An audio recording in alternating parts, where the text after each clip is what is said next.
Hey guys, and welcome back to the channel. I am your host, Maria Legier, and I've not got anything funny to say for the introduction today.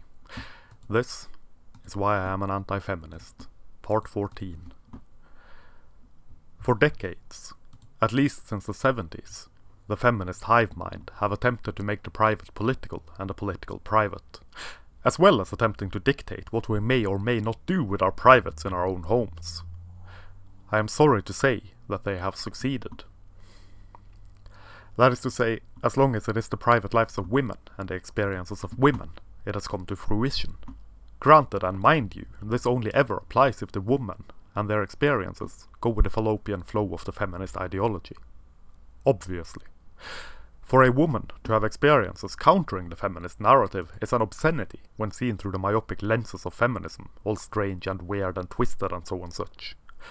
Her experiences are merely her experiences, and thus as such not reflect the experiences of women at large.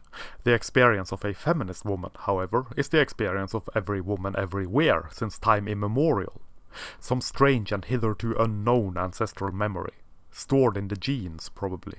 At some point, the scientists will discover a feminist gene, and all shall be made clear and all will be understood. The feminist experience of womanhood applies even to those women that have not experienced it. Those that have not experienced what the feminist women have experienced are blind to this experience on account of internalized misogyny or patriarchal influence or some other divine intervention, some hypnosis forced on her throat from the grand patriarch, mind rape and other obscenities, one more obscene than the next. The slaves are very complacent and content, you see. And patriarchy appears to be a kind and tolerant master. Also, the slaves have no other choice, obviously. And so we must listen to the experiences of feminist women and believe whatever a feminist woman has to say, obviously. Even if it makes no sense, which is even more obvious, obviously. When success is reached, one must then demand more. For if there is one thing and one thing only to be said about feminism, with absolute certainty, it is this. The show must go on. In order for it to constantly perpetuate itself, it must have an enemy and a cause to fight. And so goalposts are moved and everything changes from one day to the next. So the results from the battles of yesterday which were won must now be turned on its head and fought against. The results of the victories of yesteryear must therefore become the battle of the current year. Which amuses me something awful. Doubting my words. Take a look at the history of the birth control pill, how that came to be. Then take a look at feminist women complaining about the birth control pill in this absurd and ridiculous current year of ours. It is almost as though these women are merely looking to complain about something for the sake of being able to complain about something. It is a very interesting observation, even if I do say so myself. Victimhood is currency, and has been so for quite some time, longer than the current oppression Olympics, that's for damned sure.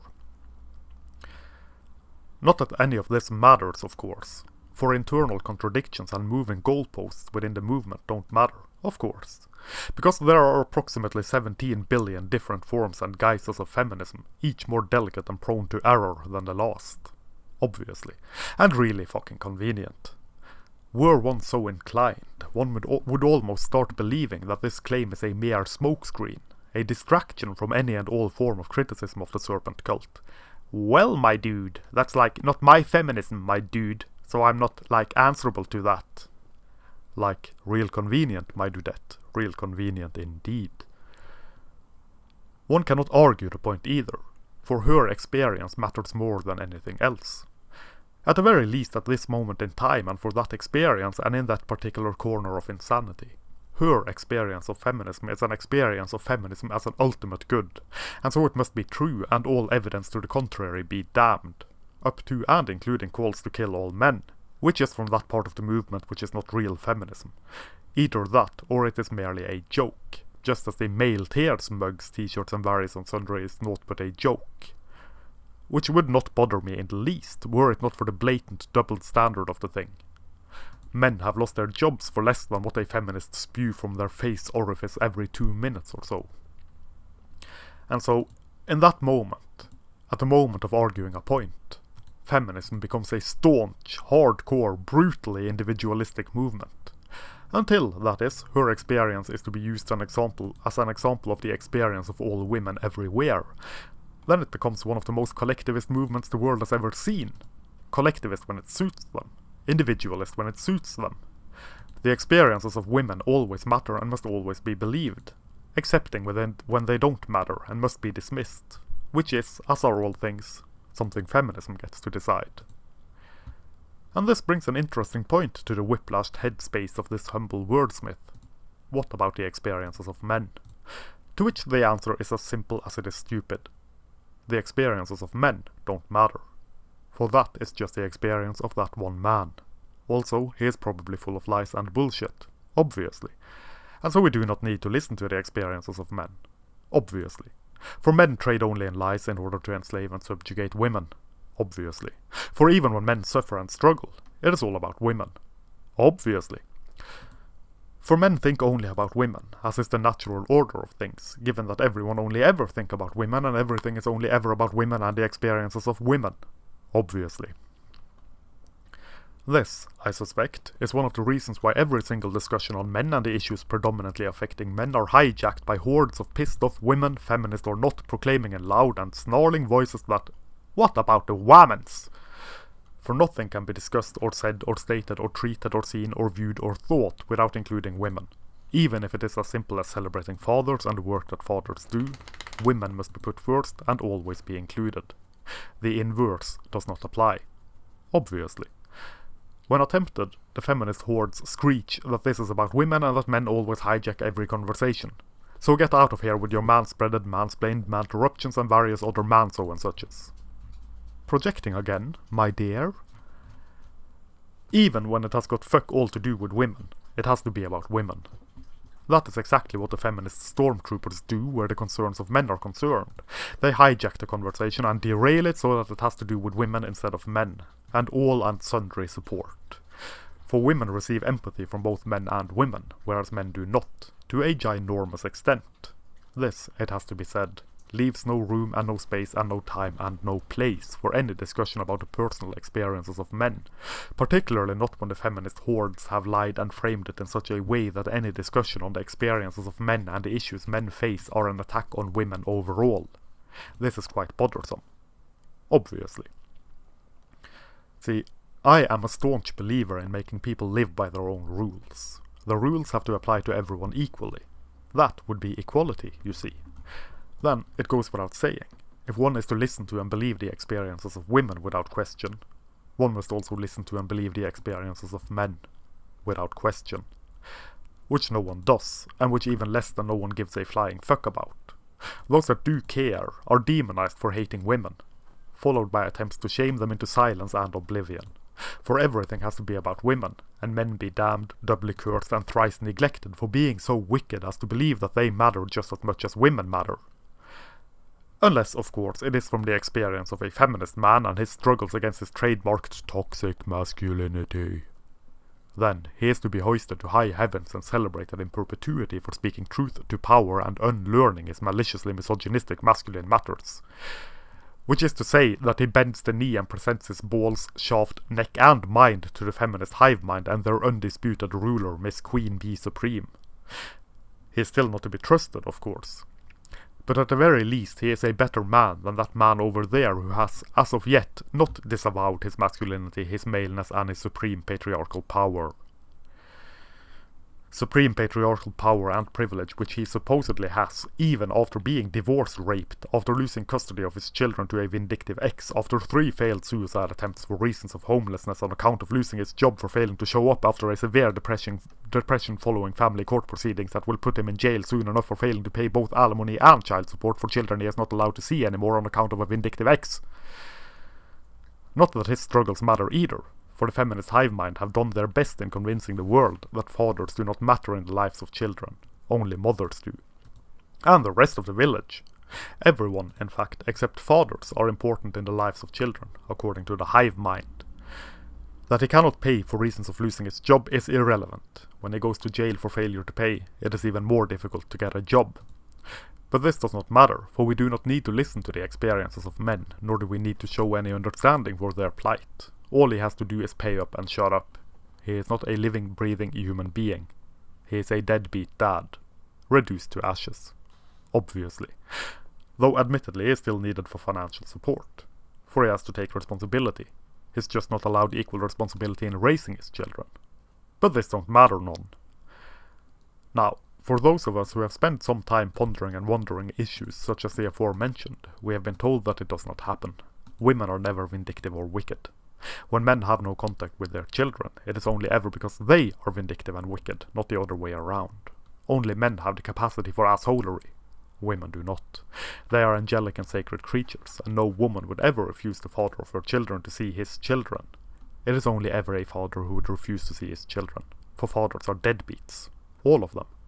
Besides, women are better caretakers, and so obviously they are the ones who should have full custody of the children, and her word should be law. Obviously. This line of thought implies that women are not human beings. It implies that women are some morally superior entity, one step above men on the evolutionary ladder, at least in the morality department. And this is bullshit. Just as men can be flawed, women can be flawed, and women using their children as a shield in divorce court is not unheard of. Far from it. But we do not listen to the experiences of men, nor do we believe in the experiences of men. So when stories like these are told, they are either not heard or not believed. Speaking about it brings the feminist whip crackers out in full force, ready to whip anyone into submission by claiming that pointing this out and speaking about it implies that this is something every woman does, and that this is something men say to subjugate, enslave and abuse women. Also, it is an attack on all women everywhere, and that is the worst one could possibly do. Women are a protected class, you've got to understand. If a man fights for custody of his children, it must be because he is an abuser of women. He just wants to hurt the mother. It is never the other way around. Divorce courts are heavily biased towards the mother, towards the woman, much for reasons of feminist lobbying. Big and powerful feminist organizations fight against equal shared child custody on the basis that it hurts the mother and the child, for mothers are the better caretakers, and other such nonsense.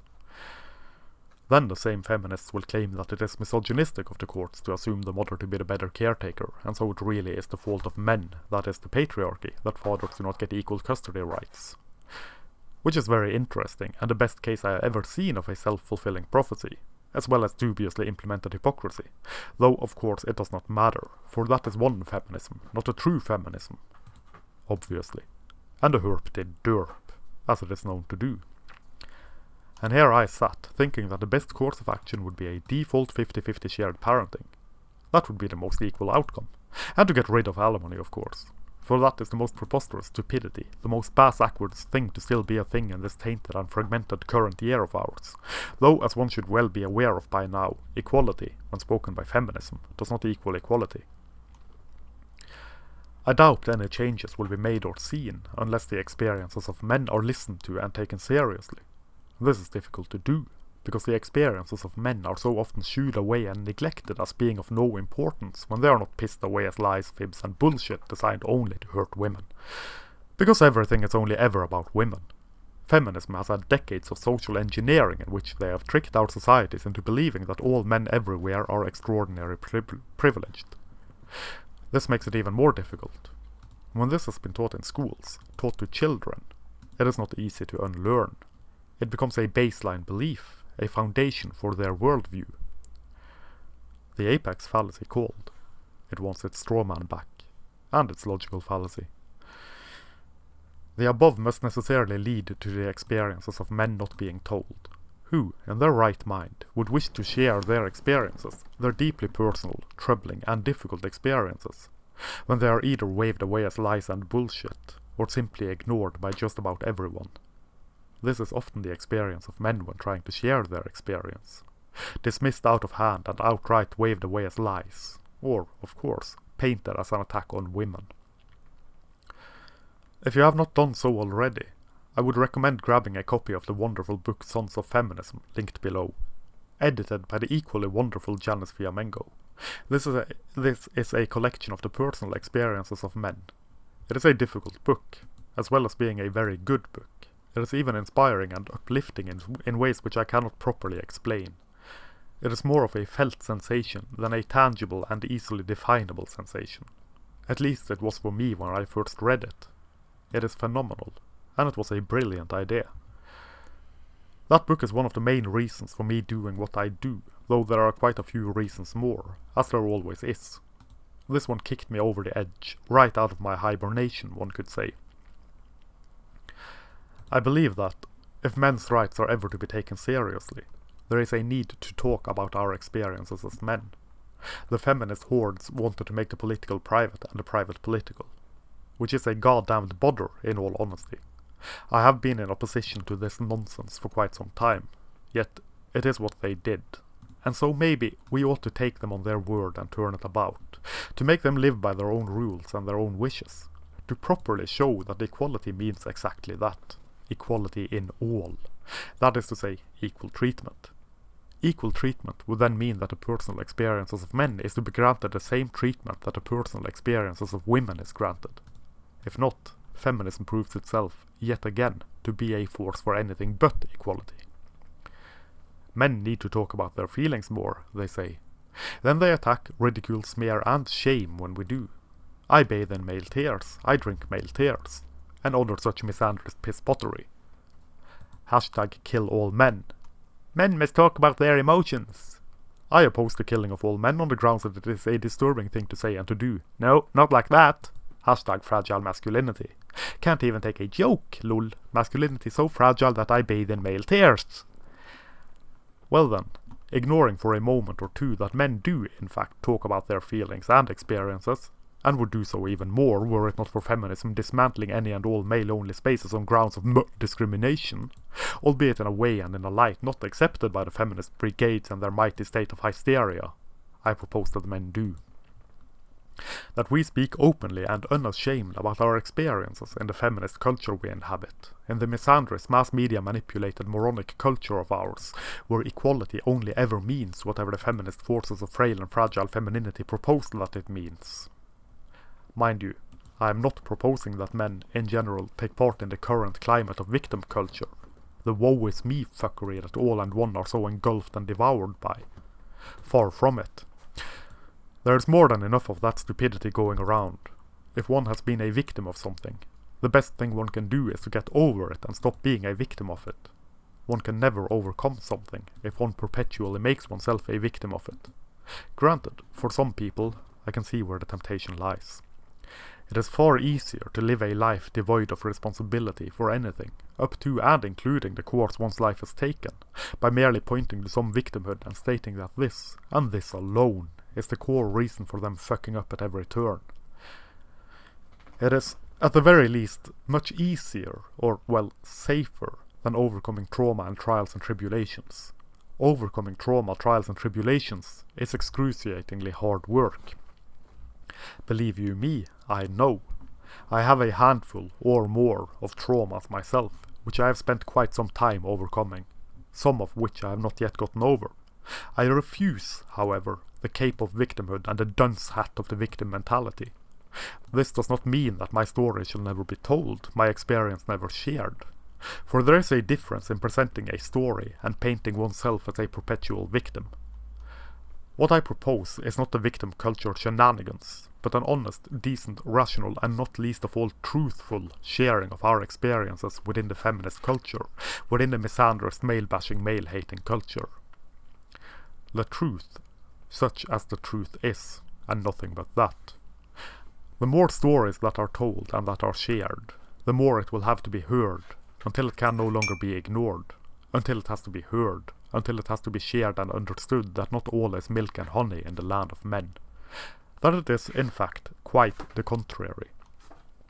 That maybe it is about damn time to give some due consideration to the plight of men, some understanding about what men go through and some empathy to boys and to men. That is not bloody goddamned fucking painted and presented in the tainted twat light of feminism, wherein the biggest problem men have are their masculinity, their core nature in fact. I tell my own experiences on occasion, though I admit to often chickening out of it, for reasons of it being dismissed and waved away so easily. That is, however, what happens every time one goes against the feminist narrative. It is dismissed. For feminism is the word of the day, the dominant ideology and the most magnificent and most malicious church there ever was, great and terrible. And it helps both men and women, despite not being about helping men, except when it is about helping men as well, which is not now but then, or there, or not now but after, and trickling down and much mulchy. At some point the truth will come out and reality will present itself. One can only hope that this will happen sooner rather than later, before it is considered illegal to speak such as we in this loosely knit movement do. Considering that misogyny is proposed to become illegal in Great Britain, whatever the hell that means, and considering the rise of the hate speech laws, I am frightened that it will soon be considered misogyny to merely oppose feminism, that non-feminist writings, anti-feminist activities will be considered hate speech and so become subject to penalties, which would not surprise me. Those that cannot win through honesty will win through suppression. And suppressing the freedom of people to speak their mind, as hate speech laws do, is exactly that. Turning misogyny illegal could only ever mean deeming it illegal to oppose feminism, for misogyny, as we all well know, means whatever a feminist says that it means, and this includes attacks on feminism, for feminism has turned feminism into a term that means women, not the ideology of feminism. Just as equality means whatever the hell a feminist says that it does in the heat of the moment, misogyny means whatever the hell a feminist says that it does in the heat of the moment. And misandry, on the other hand, does not reel and is not hateful. For if that was to be made illegal, which I do not for 1 second propose that it should be, except if misogyny is made illegal, feminists would not be allowed their platform of speech, for they do think about and talk about men all the bloody time, even when they claim that they don't. And that is that for this particular radical and rebellious ramble. I hope you enjoyed it. Join me next week, if you so please, for more of why I'm an anti-feminist. It is closing in on the end for this particular series, I believe. What the future holds will be interesting. I hope. Thank you very much for watching. Here follows an outro most befitting a video of this nature, a blatant attempt at virtual panhandling. Should you wish to support this channel, as well as my blog and any further endeavours this strange path will take me on, there are a few ways you can do that. The easiest would be to like, share and subscribe, as well as clicking the sometimes functional notification bell. Having the message, such as it is, manspread and mansplained far and wide will do wonders. You could also support my rambling and barely contained insanity by buying my books, which are linked below. More books will be made available as time allows. I also have a Redbubble shop, linked below, where you can buy prints in various forms of some of the artwork presented in my videos. Or you can contact me through the contact form on my blog for original artwork, commissions or prints direct from the source, so to speak. Until next time, I am your humble bearded bard, Morea Legier, manspreading majestically beneath the steel sky of doom.